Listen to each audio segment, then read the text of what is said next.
Green's four കേരളയുടെ പുതിയൊരു വീഡിയോയിലേക്ക് സ്വാഗതം. ക്രിസ്മസിന് മുമ്പായി വിതരണം ചെയ്യുമെന്ന് ധനമന്ത്രി അറിയിച്ചിരുന്ന ക്ഷേമ പെൻഷൻ വിതരണം ആരംഭിച്ചിരിക്കുകയാണ്. എന്നാൽ വളരെയധികം പേർക്ക് ക്രിസ്മസ് കഴിഞ്ഞായിരിക്കും ക്ഷേമ പെൻഷൻ തുക കയ്യിൽ ലഭിക്കുക. ഇതിന്റെ വിശദ വിവരങ്ങളാണ് ഇന്ന് നിങ്ങളുമായി ഷെയർ ചെയ്യുന്നത്. ചാനൽ ആദ്യമായി കാണുന്നവർ സബ്സ്ക്രൈബ് ചെയ്യുവാനും വീഡിയോ ഇഷ്ടമായ ലൈക്ക് ചെയ്യുവാനും മറക്കാതിരിക്കുക. തിങ്കളാഴ്ചയാണ് ധനമന്ത്രി KN ബാലഗോപാൽ ക്രിസ്മസിന് മുമ്പേ ഒരു മാസത്തെ ക്ഷേമ പെൻഷൻ സംസ്ഥാനത്ത് വിതരണം ചെയ്യുമെന്ന് മാധ്യമങ്ങളെ അറിയിച്ചത്. അതിനായി 900 കോടി രൂപ മാറ്റിവെക്കുമെന്നും ധനമന്ത്രി പറഞ്ഞിരുന്നു. അന്നു മുതൽ പെൻഷൻ വിതരണം കാത്തിരിക്കുകയാണ് ഗുണഭോക്താക്കൾ. ഒടുവിൽ ഇന്നലെ വൈകിട്ടോടെ പെൻഷൻ തുകയുടെ വിതരണത്തിനായുള്ള ധനവകുപ്പിന്റെ ഔദ്യോഗിക ഓർഡർ എത്തിച്ചേർന്നു.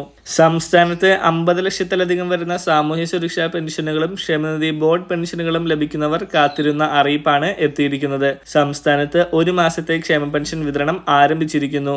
എന്നാൽ ഒരു വിഭാഗം പെൻഷൻകാർക്ക് മാത്രമേ ക്രിസ്മസിന് മുമ്പായി പെൻഷൻ തുക ലഭിക്കുകയുള്ളൂ. അല്ലാത്തവർക്കെല്ലാം ക്രിസ്മസ് കഴിഞ്ഞായിരിക്കും പെൻഷൻ തുക എത്തിച്ചേരുക. ഇന്നലെ വൈകിട്ടോടെയാണ് ധനവകുപ്പിന്റെ പെൻഷൻ തുക വിതരണത്തിനുള്ള ഔദ്യോഗിക ഉത്തരവ് എത്തിയത്. പെൻഷൻ ലഭിക്കുന്ന 45 ലക്ഷത്തോളം ഗുണഭോക്താക്കൾക്ക് ഓഗസ്റ്റ് മാസത്തിലെ പെൻഷൻ നൽകുന്നതിനായി 667 കോടി രൂപയാണ് അനുവദിച്ചിരിക്കുന്നത്. ഇതുകൂടാതെ കേന്ദ്ര സർക്കാരിന്റെ പെൻഷൻ വിഹിതം കൂടി ലഭിക്കുന്ന 7.5 ലക്ഷത്തോളം പേർക്ക് കേന്ദ്ര വിഹിതം ഒഴിച്ചുള്ള 1100, 1300, 1400 എന്നിങ്ങനെയുള്ള പെൻഷൻ നൽകുന്നതിനായി 19 കോടി 15 ലക്ഷത്തോളം രൂപയും അനുവദിച്ചിട്ടുണ്ട്.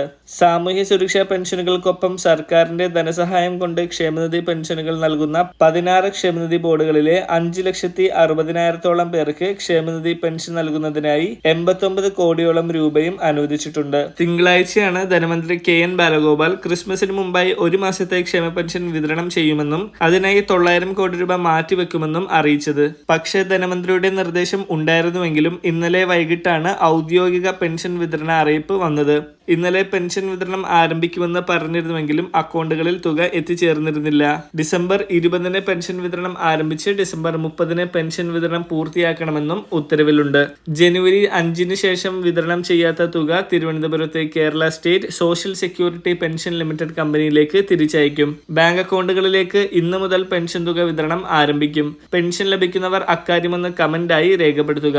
നാളെ മുതലായിരിക്കും വീടുകളിലേക്ക് സഹകരണ സംഘം പ്രവർത്തകർ വഴി പെൻഷൻ വിതരണം ആരംഭിക്കുക.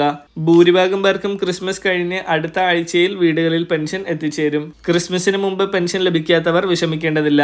ഡിസംബർ 31 വരെ സംസ്ഥാനത്ത് പെൻഷൻ വിതരണം ഉണ്ടാകുന്നതാണ്. എല്ലാവിധ ക്ഷേമ പെൻഷൻ അറിയിപ്പുകളും കൃത്യമായി അറിയുന്നതിനായി ചാനൽ സബ്സ്ക്രൈബ് ചെയ്തുപയോഗിക്കുക. മറ്റൊരു ഇൻഫർമേറ്റീവായ വീഡിയോയുമായി വീണ്ടും കാണാം.